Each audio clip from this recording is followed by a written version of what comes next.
सतगुरु ओशो कहते हैं कि स्त्री अगर शिष्य हो तो उससे श्रेष्ठ शिष्य खोजना मुश्किल है। स्त्री का शिष्यत्व श्रेष्ठतम है।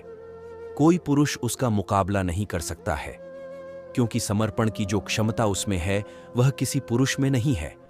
जिस संपूर्ण भाव से वह अंगीकार कर लेती है, ग्रहण कर लेती है, उस तरह से कोई पुरुष कभी अंगीकार नहीं कर पाता, ग्रहण नहीं कर पाता। जब कोई स्त्री स्वीकार कर लेती है तो फिर उसमें रंच मात्र भी उसके भीतर कोई विवाद नहीं होता है, कोई संदेह नहीं होता है। उसकी आस्था परिपूर्ण है। अगर वह मेरे विचार को या किसी के विचार को स्वीकार कर लेती है तो वह विचार भी उसके गर्भ में प्रवेश कर जाता है। वह उस विचार को भी बीज की तरह, गर्भ की तरह अपने भीतर पोसने लगती है।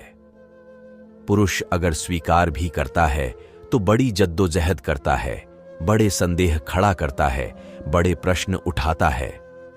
और अगर झुकता भी है तो वह यही कहकर झुकता है कि आधे मन से झुक रहा हूं, पूरे से नहीं। शिष्यत्व की जिस ऊंचाई पर स्त्रियां पहुंच सकती हैं, पुरुष नहीं पहुंच सकते, क्योंकि निकटता की जिस ऊंचाई पर स्त्रियां पहुंच सकती हैं, पुरुष नहीं पहुंच सकता। स्वीकार की, समर्पण की।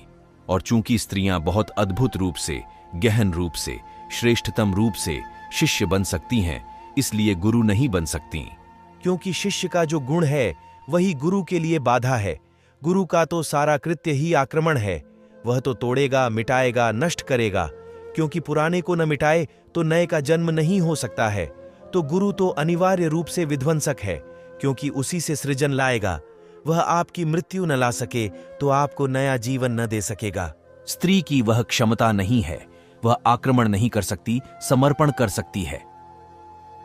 समर्पण उसे शिष्यत्व में तो बहुत ऊंचाई पर ले जाता है, लेकिन स्त्री कितनी ही बड़ी शिष्या हो जाए, वह गुरु नहीं बन सकती। उसका शिष्य होने का जो गुणधर्म है, जो खूबी है, वही तो बाधा बन जाती है कि वह गुरु नहीं हो सकती है।